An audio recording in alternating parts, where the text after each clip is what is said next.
this is almost as much about networking as it is about our presenter. But with that, let me turn it over to Adam Jax Lotia. Thanks.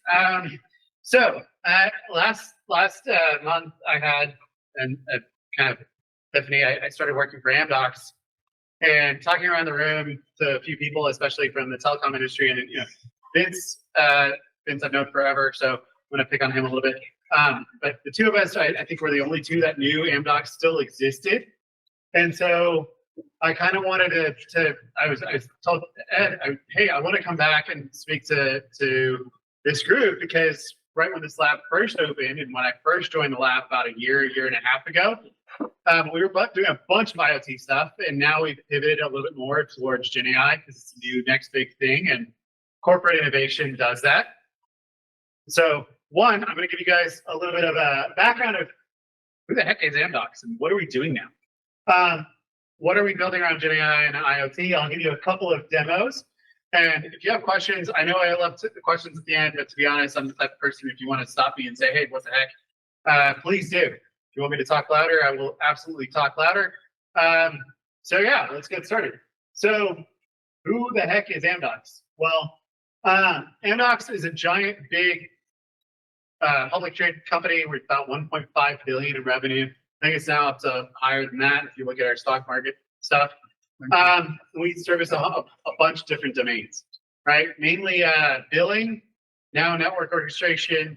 We're SIs is an integration company, and then also we're doing a lot of other interesting new enterprise kind of things. So we're trying to get into the enterprise market now. So yeah, that's kind of where we are, right? We're covering 5G, cloud. Amdocs is one of the first companies to move a lot of the telecoms into the cloud. We service about 270 telecoms around the world.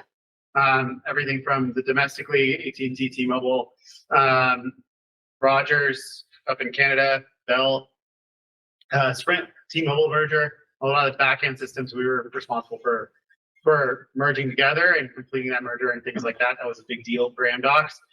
Vodafone, Zego, a lot of those guys are customers of ours as well. So yeah, those are the big things. That's what Amdocs is generally up to. How do we do this? We deliver what we deliver amazing. Our brand campaign is make it amazing. So we deliver that over a huge product portfolio suite, right? So we have our product portfolios, again, mostly around billing. So we have billing, policy charging. I know it's a giant eye chart, and I'm more than happy to send this eye chart out to you guys after this meeting, but this is a good chunk of our product portfolio. Policy charging, network orchestration, catalog. That's another huge part of our business, which is how do you define a phone package and make sure it's customizable for the end user, right? Not just for consumer, but also for enterprise and things like that. And in IoT, it's even more, can I just get you a data plan without having the voice plan attached, because nobody seems to know how to do that. And that's another huge part of what we're trying to do now. So taking all of that, and then taking all of that expertise for years and years and years and years, and culling it down into IoT and into GenAI, right? And then also tying it into IoT, and I'll get there in a second. But GenAI. So a lot of this crowd, I know a lot of you guys have started playing around, and we had a lot of discussion around. Well, great, I can tie an API to a chatbot and kind of do some RAG stuff, but that gets really expensive really quickly, and especially at scale, especially at enterprise scale, right? At telecom scale. Every time I was thinking about it when I first joined my career, there's stuff that's cool for markets like water meters. You're only going to get so much going on. Retail, you're only going to get so much going on, but telecom hits everybody, and so our scale of customers is millions and millions and millions and hundreds of millions of people. And if you think about the action on customer care, customer service, and everything else, you're starting to get a lot of higher token counts, and that token count becomes unreasonable unless you locally host it or take it off the cloud, which nobody wants to do right now. I mean, there's local LLMs, and those are interesting, but still, it's not to the speed of getting that non-hallucination that you would out of the cloud. So what we did is we said, okay, can we kind of fine tune a lot of the thing and also take a lot of that offline before we hit the LLM. And so that's what we built this huge framework around called a maze. And so the Amaze platform allows us to do that and take it offline, fine tune what we're going to ask, and only send half of what we need to ask for the LLM to get a response back. And a lot of the other stuff we can go ahead and kind of make it an ML thing or something that's a little bit more offline. So that's our framework. So what are we building, right? We take that and we said, okay, well, what's the big pain points for telecom, right? Big pain points are the call centers. Those are extremely expensive. Even if you offshore them, you're still getting a ton of customer questions. And they're trying to do that via, what we were calling RPMs, which was robotic agents, basically. And they were terrible, right? You go online and you're like, hey, I have a problem with connectivity. I have a problem with my bill. I have a problem with the same questions were asked over and over again. And the bot would eventually tell you, go call customer service, or let me put you to a customer service chat person, which is a body in a seat. GenAI can get rid of that. So that's what we started building around all the stuff that we already have access to that data, because we built it. We built the platforms. We built the building platform. We built the connectivity platform. We built all of those platforms. And what we learned is we get a lot more customer satisfaction out of it. We got a lot less customer churn out of it. And we got a lot more responses out of it. So the stats are pretty compelling, right? 60% reduction in creating a ticket and resolving problems. We've got a higher NPS score. We got higher accuracy out of it as well, because sometimes training your support staff to say, look, this plan came out and we pushed it out.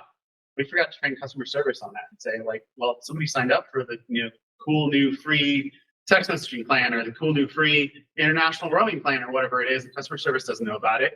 And they see that ding on your bill and you're like, hey, what the hell? Why am I still getting dinged for this on my bill? Right? So we saw a lot of that kind of build up. And so that's what we started tinkering around with. And so that was also business value, right? Now we're cutting out call centers and we're reducing costs because of that.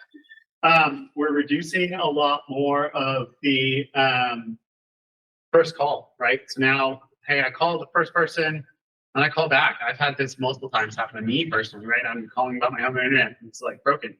Call again and again and again, even as somebody at all of us in the room, I'm sure. We've called and said, hey, my internet's not working. No, it's your router. Have you restarted it? No, I restarted my router. I did this, I did this, I did this. Well, I think it's still on your end. Okay, fine. Hang up, call again, right? And that kind of builds that like animosity towards the telcos. I mean, I'm not going to pick on a fiber provider, but there's one that's actually going back to the company that sold it. They're the worst about that, right? Their customer service is horrendous. So can we fix that problem for them and say, okay, let's get rid of 50% of your calls? And we did this in real life. We've deployed this against our customer base in small trials and pilots and things like that. So these stats are real. 50% of that call going away, right? The resolution situation is amazing with GenAI. We also lowered the call times, right? Now I'm getting a clearer answer. It's a much more methodical answer. A human can sit there and gloss over things, not explain things, the way you're used to it. You can add visual aspects to it if we do it through a chat or via app or any of those interactions and make it a little bit better presence on those kind of things. So we're seeing a lot more on that. So we built an application that has kind of a billing piece to it, right? So and I don't know that people online can hear this, but hopefully you guys get to hear it. Oh, no, I muted my audio. That's right. So how would this work? I don't know. All right. Because you're presenting, can it? I was trying to share audio for my Try your audio. Let's see how bad Try your speaker. Let's see how bad this is when I unmute my speaker. All right. I think you got feedback, but we'll see. Yeah, we'll see. We'll hope not. Make it loud enough so the mic can pick it over here. Yeah. Yeah, I can hear it, but it just needs to be louder. That's the loudest my computer gets. Okay. So, I don't know who all can hear it, who all can't. Basically, what's going on is you're getting a proactive notification from the billing company from their app, if you download the app or anything else like that. and it tells you, hey, your bill's about to get higher. This is a problem, right? Do you want to try and start it over? Let's see if we can pick it up. The old microphone. I don't know if it'll pick it up or not. Sadly, I think we need a 14. This is true. How do we start it over? I started the audio. I started it over. Okay.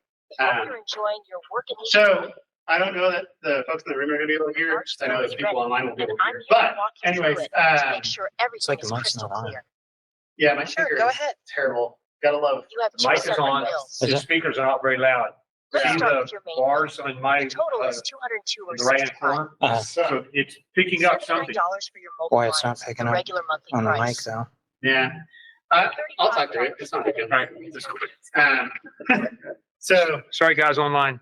yeah, sorry for even the guys in the room. I don't think you guys can hear it either. You can hear like little bits and clips and stuff. But the idea is like we give you a notification and go, great, what's going on with it, right? So it's a natural language interaction.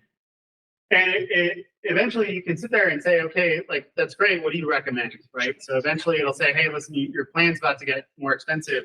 But by the way, we've got this better plan that we just released. That's better for you, and we'll help you show how it compares against each other, right? So you can sit there and say, ask questions about it. It's like, why is it better? Is it a benefit to me? And GenAI comes back and says, yeah, this is a benefit for you, and this is how it's a benefit for you. We're going to give you a faster plan or more data allowance or some other things like that, right? And so that's what somewhere in this video it compared it. It compared the plan, and then you can say, great, that plan sounds much, much better than what I've had before. So since it's a better plan than what I've had before, can I go ahead and upgrade to it? And literally that's what you just tell it. It's like, hey, can you upgrade me to this plan? GenAI says, yeah, sure, cool, I got it. And it goes ahead and starts kicking off that system in the back end. And this entire complex thing, if you think about it, it's not just me interacting with it, but now I've got to go look up your previous bills. I've got to figure out what your previous bill is versus this new plan. Let's compare those two things. And you opt in on privacy on that stuff too, right? So now if you opted in on privacy, are you allowing me to do this? I've prepared all your plans. I've decided this is what's better for you. So let me present it to you in the correct way using all of the tools there, right? And that's a lot of what the framework does for Amdocs. And then finally, great, can I go ahead and upgrade to that plan? So now I've got to get the system to tell me, so the system go ahead and upgrade me that plan with my authorization, with my billing thing, go ahead and get all of those things done. And all of that complexity, we made it look super easy and feel super seamless to the customer, right? So that's something that we've rolled out to some of our customers in the last year, utilizing GenAI and the Maze framework. So yeah, that's the first one. The second one, which is more IoT focused, which is the one that I was complaining about earlier, that I think everybody in this room is complaining about, which is, hey, my service is not working. Why is it not working? So in this case, you get you go click in and say, hey, listen, my service is not working. I'm having problems connecting to my service. What's the deal, right? Well, my Teams call is dropping out, stuff like that, right? And so what happens is GenAI, you tell GenAI this, and GenAI goes, okay, let me look at your system. Let me go ahead and look at your signal strength. Let me go ahead and look at the diagnostics that I can look at. It looks like your Wi-Fi router is not working optimally. It's an older router. It's having bad connectivity issues. We see that port's got issues with it, things like that. Here's what we recommend. Go ahead and upgrade to one of our routers or go ahead and get a new router. And we also notice whatever device you're trying to connect through with us also has terrible Wi-Fi strength. So you either move towards the router, move away from the router, things like that. So it'll walk you through those steps, right? And then resolve your connectivity issues for you.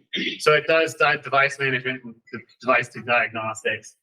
It works through those and sees if it needs to do that. We have another demo that's a little bit more of a NOC-centric demo that does go physically on the enterprise side and go redirect your circuits for you and heal all of those problems for you. So those are the things that we're up to right now at Amdocs and the lab here. So yeah, I kind of flew through a really quick presentation with a lot of information in it. So yeah, I've questions, comments, concerns. Yeah, Is it production or is it year one?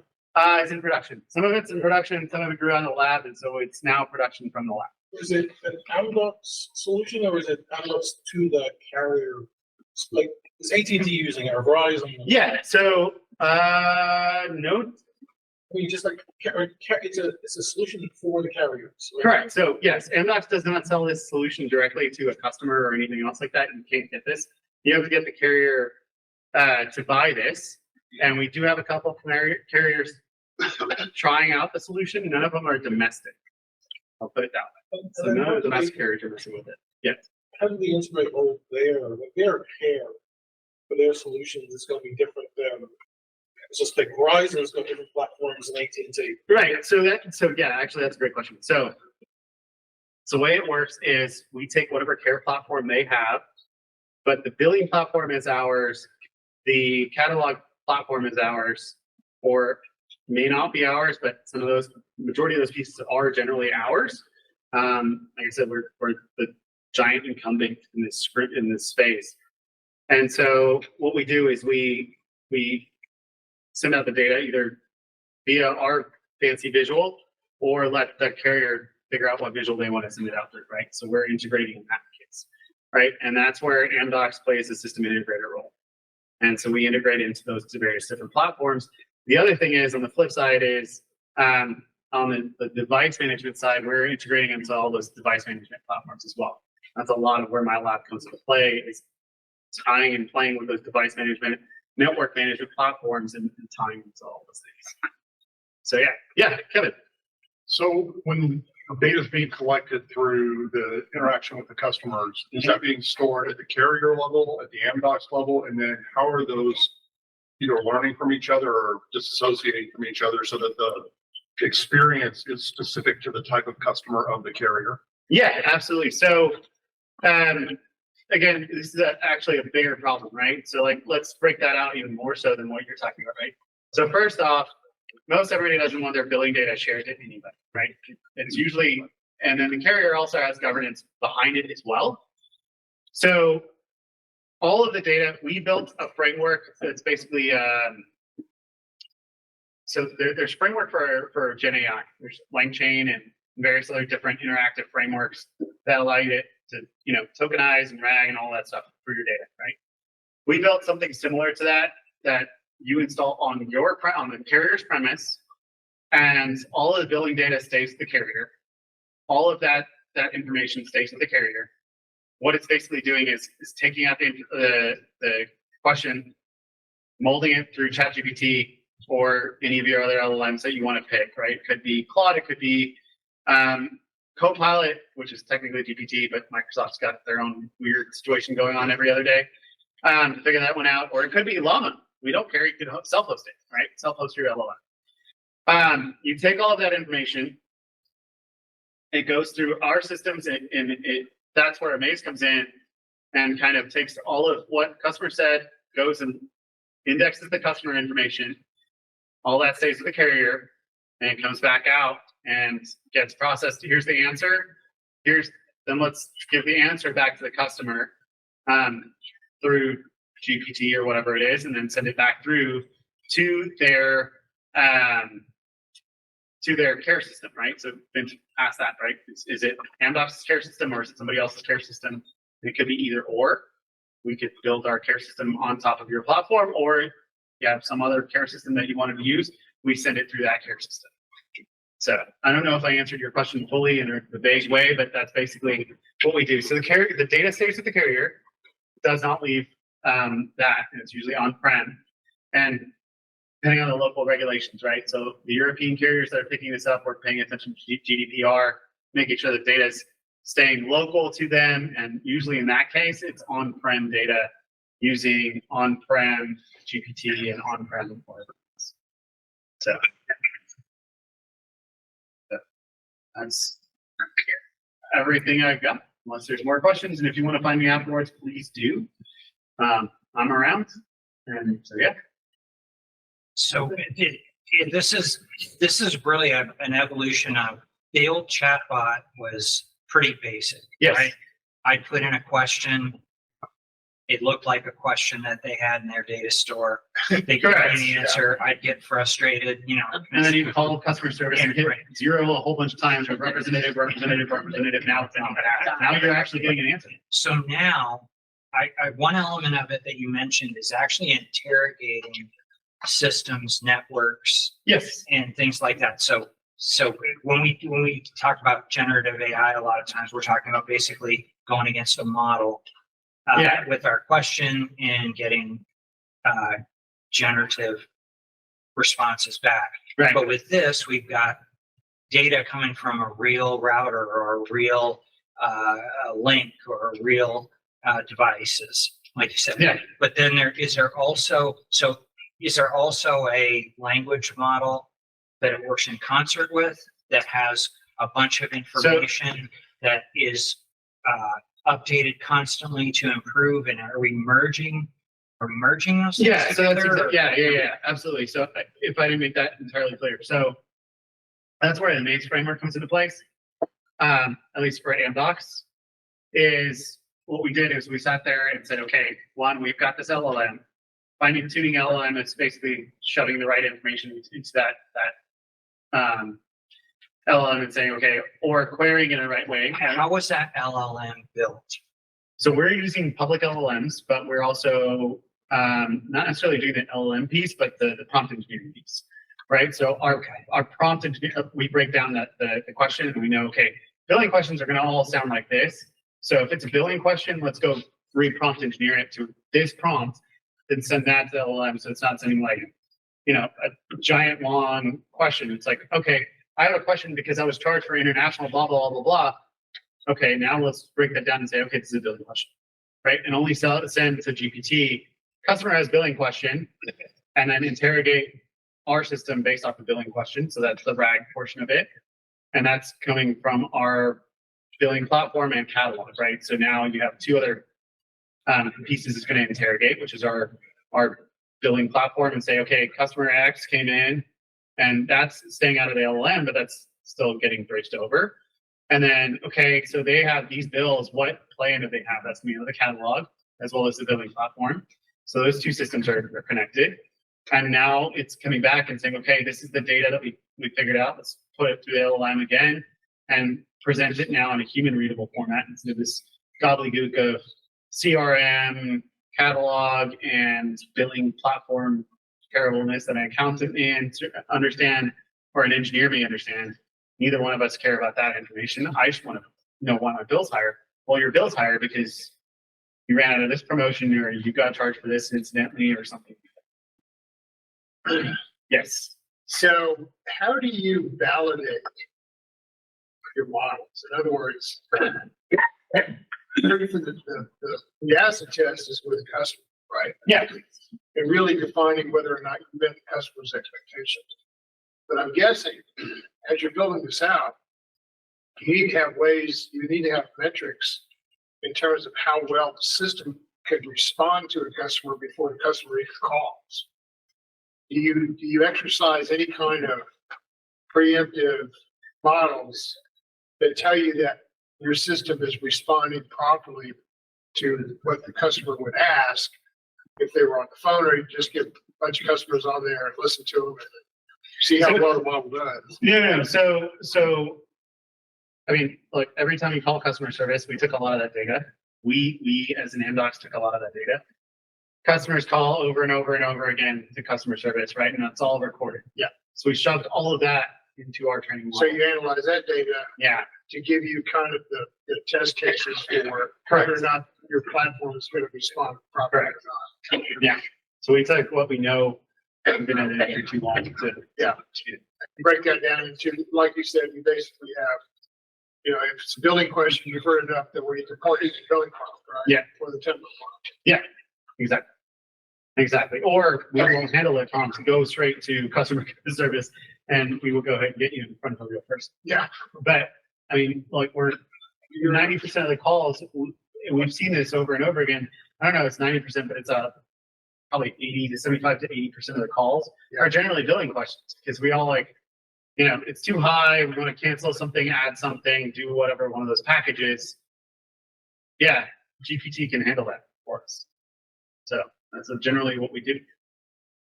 Yes, yeah.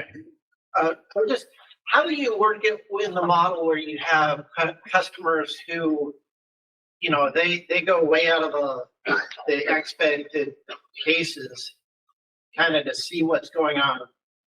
Longer question, but I support Toyota, and they have people who call in about their cars after it's gotten service.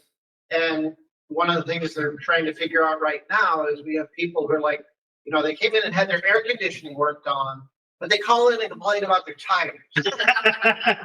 Yeah, no, I get Like, so, I mean, we'd like to have some kind of method that says, all right, how do you direct these kinds of calls and figure out what to do with them? Because they do get mixed in with all the other calls. No, they do, right? And I think at a certain point, even GPT is like, look, you've asked this kind of question, right? Those are two totally disparate systems, right? And even in a way, telco is a little bit easier. I mean, it's as complex, but it's a little bit easier, right? Because a lot of this is like a lot of those things are kind of the same things, right? Whereas a car, and being a car guy, I know exactly what you're talking about because they're trying to like sneak in a couple other warranty things or whatever else it is. And that's a completely different system on a car, right? So you're sitting here going, okay, well, no, we can't answer that from your previous thing, but we can guide you to this other step that we think it's this other way, right? And so you break it down that way. So I see where you're going with that, but that's something on our case, we don't have that kind of complexity problem because everything is within that catalog, right? It's not a variable that's an environmental variable. And in fact, I'm dealing with the same problem, not for Amdocs, but on a personal side, with another GenAI thing that we're building right now, where heat on the tires, track conditions, and a few other things are causing us to look at, you know, various different cars, how they're going around certain places, optimally or not, right? And if that's the case, how do we handle different cars? Because my truck's gonna handle a turn differently than my sports car, right? And my wife's car is totally gonna handle a turn differently. And as drivers, we're gonna handle it differently, even more so, because we all have different backgrounds in how we drive and how we take turns and things like that. So in that case, that becomes a much more complex problem to even remotely get to. But we can start breaking it down and saying, okay, well, is this the same system or not? And in your case, the AC system is not the same as tires, right? So you can kind of guide the customer and say, look, your AC system works this way, your tires are going to work this way. We'd recommend doing all this other stuff and take them down a different path. So yeah, you had a question. Yeah. So I get big system, big data, big solve. You solve a giant problem, and it's that. But this room is we're concerned with where's the IoT connection? Like, right, and that's IoT connection. Yeah, go to the device level, and where do you intersect there? So we intersect in that exact same situation, right? So we've seen over and over and over again where people call in and say, I have connectivity issues, right? And we see all the systems because we do network orchestration as well. We build the network orchestration systems as well. And so when we do that, we've done a lot of work around, okay, we know the cell towers, are they all working optimally? Is there too many people there? Is there a cell tower down? And if there's a cell tower down, a little bit of that's the knock work, but sometimes the knock guys are overwhelmed. Or, like earlier this week on Tuesday, we had all these storms knock out and blow everything around, and we're scrambling to figure out everything else, right? I was talking to somebody on a Teams call, and they're like, yeah, my Teams is not working. Well, okay, we can, they're calling customer repair over and over again. And look, I mean, it's not your Wi-Fi that's breaking down. It's okay, well, it's on our end, it's a cell tower. Let's see if we can reroute some of that stuff, right? But then on my end, there was a time where I didn't know my router was faulty. And I was like, no, my router's perfect. Like I put in my own systems, I'm going straight off the fiber, straight into my system. And in this case, we put it against that system, and we're like, oh, your router is actually the problem. It's not our ONT, it's not our network, it's not our fiber or anything else like that. It's going down to that. And then past that, if we tie into your device management system at an enterprise level, and that's specifically what we're doing now with a lot of the enterprises, we've built a system that ties into the switches down below that. We go down all the way down to those. And a lot of the device management we're running into is the same thing. We're starting to do a lot of the device management. I have device management platforms installed in my lab, and I'm sitting here going, okay, if I unplug this camera, does it know it's my camera that's turned off? Or does it think it's my router that's causing the fault? No, it's my device that's causing the fault. So let's go ahead and bubble that out to a customer and say, well, your camera is unplugged, or whatever other system. Or is it your eSIM that's got corrupted, right? Since we've got an eSIM platform now as well, or we tie into somebody else's eSIM platform, we understand that's a possibility. Hey, you may need to reload your eSIM, and that's what's causing connectivity issue, or it's provision wrong, right? And so we go back in the system, and since we own the provisioning system or the policy management system or whatever it is, then we can go back and tell you that that's the case. And hang on, let's go fix that. And GenAI does generally fix it. Yeah, for I us. use the GenAI on that side too, to do all Correct. that. Correct. So our device management platforms, we're starting to tie into GenAI as well. And again, since we have visibility in all those parts of the systems, it makes it a little bit easier. And it's a lot less than getting to tier 3 level engineer that's, super expensive. It's that tier 1 engineer that now is getting a lot more help. And we can do that, a lot of that stuff. We're not just doing it directly with the customer interface, but on the customer support side interface as well. But that tier 1 engineer becomes a lot smarter. Well, I hate those phone calls too. We all do. So we're trying to solve some of those problems for you. So yeah, Amdocs is no longer your yellow pages company. We're doing a little bit more than that. So yeah, big complex problem. Yes. So if I were a Verizon supplier and I wanted to buy these modules and deploy them, how would you go about doing that? Would you have to deploy the base program and use your business processes and purchase those modules, or? Yeah, it's all modular. Okay. So in Verizon's case, right, if you were to be Verizon, we'd have to tie into your billing platform and then use our framework and use our connector for the LLM. And then you'd ask us, we'd ask you also what, I don't remember I know Verizon's billing platform's being built, I think. I don't remember who their service platform is based off of, but we tie those two pieces together. So they wouldn't have to switch billing platforms. No. Your billing platform would just be able to use this and integrate. Yeah, 90% of the time we're going to run into our own billing platform, I would say, in the market. But the 10% of the time that it's not our billing platform, we can find out. And it's all standard based in the telecom industry. So we get the same data out of it no matter what. The bigger problem is the cataloging system, because we need to know what plan you're on.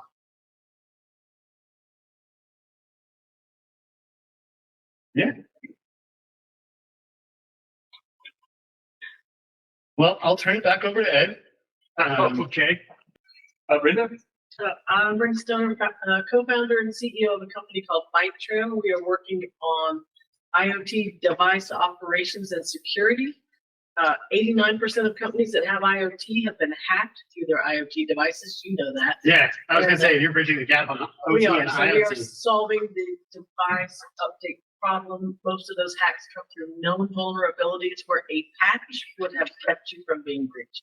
Thanks for solving that. Or the default password being password or right. admin on Yeah. devices. Or the same firmware since 1994. So would y'all like to have her come and speak sometime?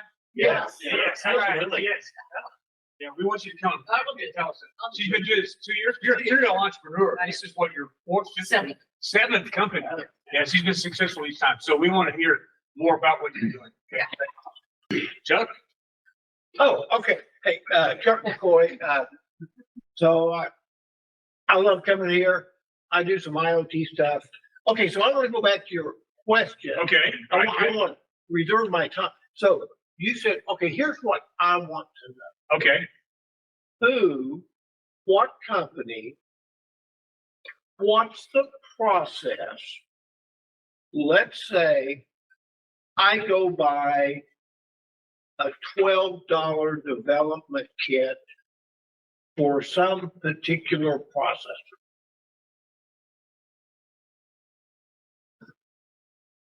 I want to know, are there undocumented circuits and instructions for that processor? If it's made in China, yes. Yeah, okay, no. I believe the emotional answer is yes. I want to know, I want to hear, Ed, I want you to get a guy to come and go, my company will find that out for you. And the price tag, and they'll go, is roughly $8 million per study, right? But I want to know that. Who does that? Are we talking about software supply chain? I think that's what he's talking No, about. no, I'm talking about ownership. Yeah. Okay? Yeah. And if you write assembly code, you know about instruction sets and registers. It's all in the documentation. I want to know on this chip, We're the back door. are there circuits not in that documentation? Yeah. And of course, the answer is, we all believe yes, We might know. but who knows? So Let's find out. generally, the way I found that out, the most I found that out, especially working with the chip manufacturers, Silicon Labs and Nordic are the two ones most recent for me that I've done that with. Is usually working with the SE that's specialized on that chip. Well, and I would submit to you that Nordic, they probably don't have backdoors built into their chip that they're reserving for their own private purposes. Oh, they are. They 100% are. Huh? They are. They Silicon Labs and Nordic have non-published capabilities depending on how big of whatever you're developing, right? So in my case, we were developing a Bluetooth module. There were two things we were doing. We were utilizing their module, and also their down on the board direct chip. When we were utilizing their chip, in some cases we worked with the engineer directly and said, okay, your new chip, what is not documented, what's not in the documentation, can you do X, Y, Z? And we were trying to accomplish X, Y, Z, and they gave us some paths to do so. So no, all of the manufacturers have that. It's just you have to find the right engineer. Well, I would submit it's not truly an undocumented backdoor if you were working with them and they went, oh, yeah, well, but we've got these. No. That's not a real backdoor. The real backdoor, the scary ones, is where the chip manufacturer goes, no, this is it. There's the documentation. That's what it does. No, we had to find an engineer that knew the chip well enough. It was not. There is, documented cases. There's a guy named John Hargrove, and he runs all the East Texas utility companies. He brought one of our Chinese Plano companies' equipment in because it's so reasonable.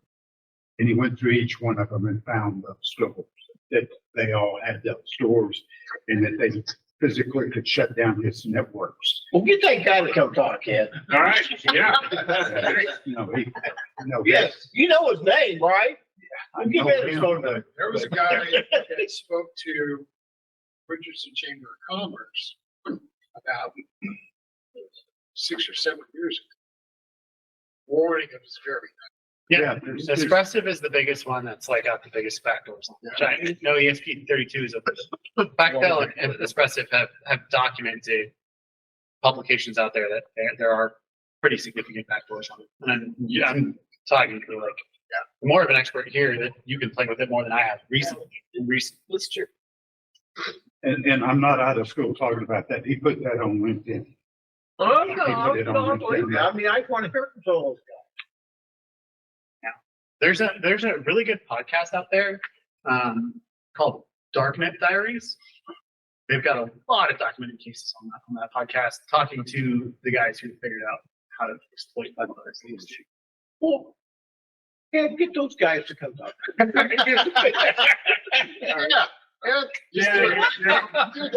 wish is mine. Okay, so next month, we're gonna have a panel of 3 experts in the area of AI. And if you guys know Andrew Hopkins, very sharp guy, he's gonna be our moderator. We had a conference call yesterday, kind of everything starting to put together, and he will not let them all agree. He wants them to have differences of opinion. So next month, these 3 people, experts, are going to come out and give their opinions and perspectives on what's going on in the AI industry. So please come next month and bring lots of good questions. I think it's gonna be an awesome. You're gonna need a bigger room. Well, I hope so. I hope to fill this one. We can get about 60 people in this room. We have changed the seating and whatnot, but how do you guys like the way this set up? VJ, Oh, I like it, yeah. yeah, this is kind of like how we had it at the other place, and VJ recommended we do this. So I had to come out and people here, but they're glad to do it.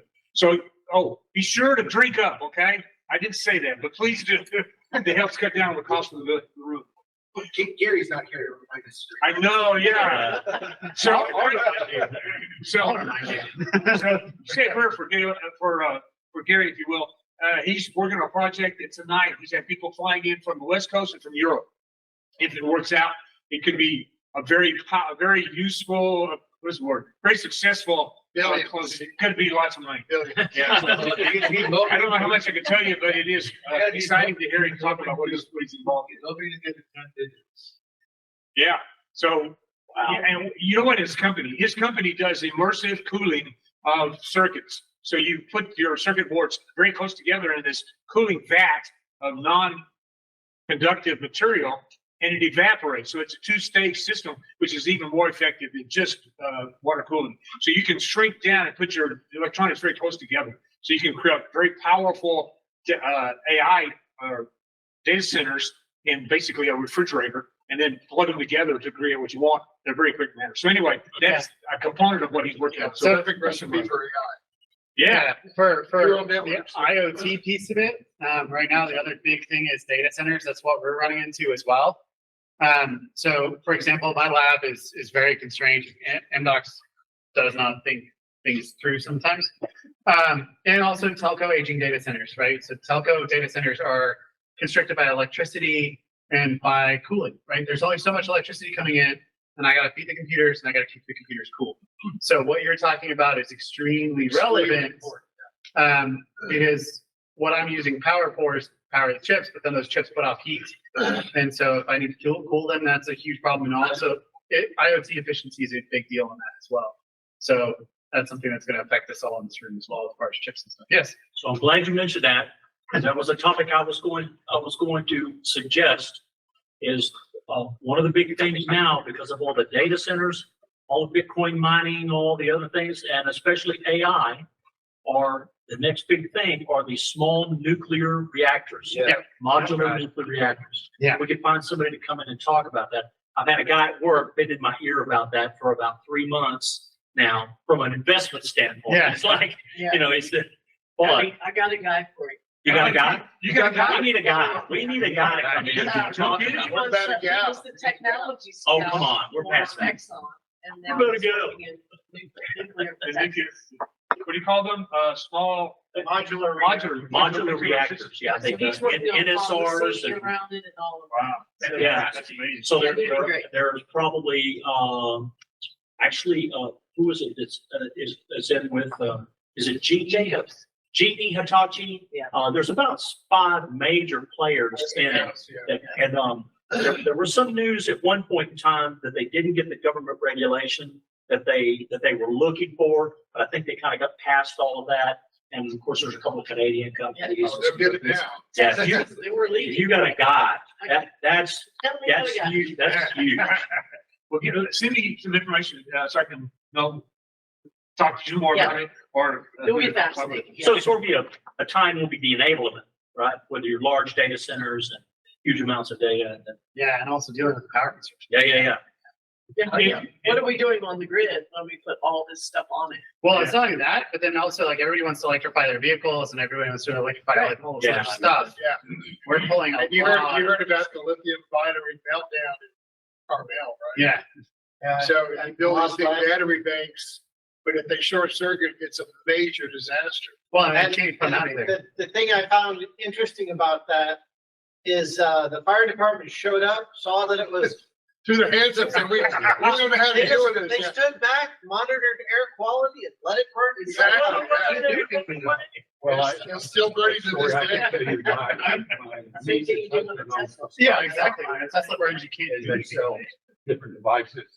His house, he had gotten from one of his suppliers lots of lithium batteries. They send them back, do not charge them.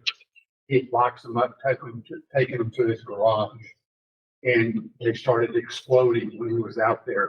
And he took a fire extinguisher, he could not put them out. There's a reason they have a lot of that stuff in And place.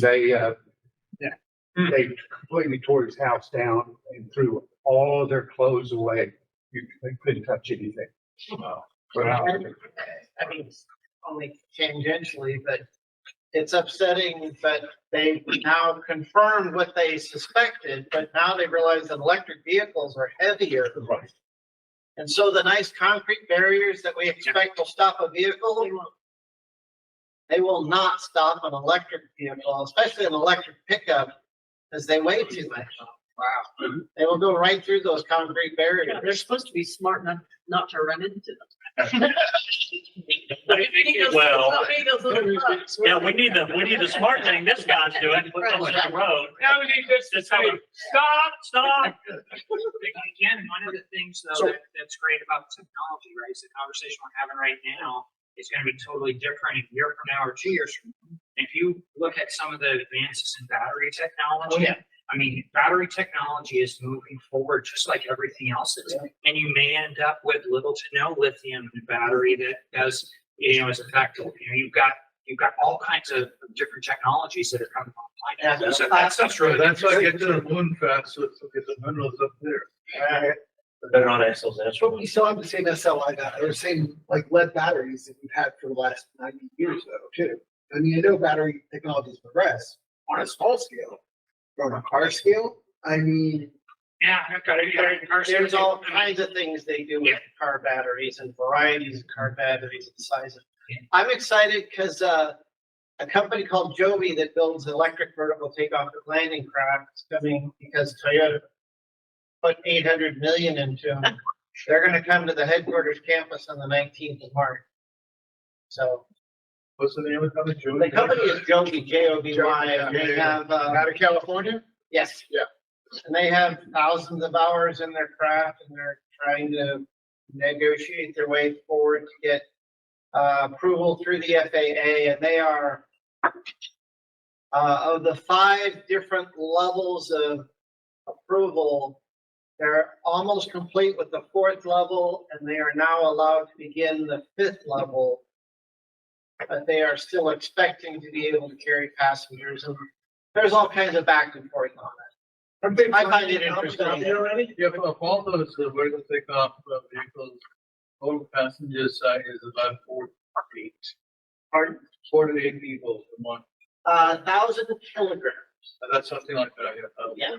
And right now, because of the way it's set up, is there will be a pilot. But there will be a pilot, you're right. Aren't they flying in Abu Dhabi already? They have licensing and agreements. There's 2 companies that have licensing agreements. There's Joby and Archer. Archer, yeah. And I don't know the stock market. Yeah, I don't know the reality, but there's a lot of sniping back and forth because DOD has picked up Archer. DOD also now owns 2 of the Joby craft, the S4. And then United has placed order for 100 of them. And somewhere in Japan, the same thing. But if you look at the stock price, I mean, I'll say publicly, I bought. I don't have very much because I view it as speculative, but I do own stock of Joby. so I have someone in regards. All right. Catch my back. But they're not the only company. No, they're not, but there's a couple, another one in the UK had problems, they got bought up by a Dutch company. Oh, they couldn't, well, there's 2 in Germany that, they couldn't line up financing. I was so amused because one of the ones in Germany, I guess the German term is they're on gardening leave or something like that. And you're just like, Right, yeah. Electric vehicle company running into It's financial not even issues. made, it's not even I'm made. shocked.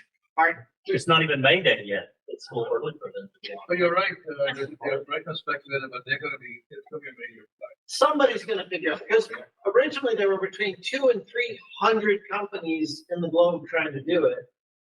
And China has, I mean, granted, if you like it, you 2 people sit down in the vehicle and they literally lock you in and the autonomous craft takes off, flies about 11 miles on a tourist. You get to tour the city and look out the windows. Well, Google spun out the Waymo, right? It's like it's still running in San Francisco. So my daughter rode it, no driver, right? Yeah. From SFO into the city. And it was daunting for me because it was completely, it was happened this last weekend. So, but she says it's fantastic. Yeah, there's a company called Clevon that's sort of still based out of here in Boston and Estonia. And they have a fully autonomous vehicle that they're delivering packages and things like that here in the metro area. They're doing it in Arlington, South Lake, and forgot where else in Fort Worth. They're like their main base of operations out of Fort Worth here domestically. The nice part about them is it's fully 100% autonomous. There's not even a driver's seat. There's nowhere to put a person. It's a real car, but right. And then, well, she said in the radio, so there is voice having instructions what to do, what's going to happen. Right. So We've always Clevon, a network operations center. Yeah. And there are people that are monitoring all those vehicles. They can step in at any time. Something Stop like it. that, right? so Fantastic. the difference between Clevon is because there's no person or anywhere to put a person, they're cargo only right now. So is it underslung or is it inside? What? Cargo. The cargo is all on top. They're using it for package delivery and And this is a No, road I know, vehicle or an air I mean, instead of with passengers inside, Road. like, so hang on. There's no passengers in this vehicle. It's a road vehicle. It's a truck. It's a van. oh, you switched topics. We thought we were talking flying vehicles. No. Still. So Waymo. Oh, okay, Waymo- yeah, you switched topics on us. I was keeping on the Waymo bit. Gotcha. That the Waymo to flying is not a big jump. Yeah, correct. So this is the drone delivery thing. Sorry, this is a drone delivery, right? So if you're thinking drone delivery, that Walmart and all that stuff, they're running into problems because airspace is crowded over like public areas. I mean, here in Plano, for example, there's too much crowded. Between 5 and 7 or DFW, it's so crowded. I've seen a picture of the map of that. And it's scary how air traffic control manages it. Well, yeah, and the same frequency for Addison and Love that's actually not the same frequency, but it's very, very close. And their approach angles are very close. And We're still so, doing it in the burbs though. We've got them flying in Frisco all over the place. right, we've got stuff going. Well, Now, they have not drones much in longer. Really? Yeah, because McKinney Airport, when that opens up, Oh, Airspace yeah, gets that really was gonna bad. be. Guys, don't fly to Reagan, okay? Fly to Dallas. Yeah, right. yeah. But that's the thing is drone delivery is going to be harder and harder now. So you've got to go back to the ground again. Yeah. It's the same reason why, in telco, the other funny part is right now there's a huge resurgence on fiber. And the reason for the connectivity on fiber is because we're cluttered the airspace like crazy, right? Spectrum's done. Private 5G stuff. From the cell side to the floor anyway, but Yeah. for the control side, but you're right, it's still, I think once the 5G devices are all fully enabled with SIM cards, everything is going to be a blast. Yeah. Slicing, all of that stuff, it's going to screw up our. How do they get the baggage from the truck to the door? So that's where you get a code, you get text the code, you just go up and open it up yourself. Okay, so you got to know. But it's a lot, yeah, you have to be home. It's not like What's the name of that company again? Clevon, Clevon. CLEVON? Yes, Clevon. I was amazed that the drone delivery, because rules, the drones can't go below 8 feet above the ground level. Yeah, there's that guy in Florida that shot one out of the sky.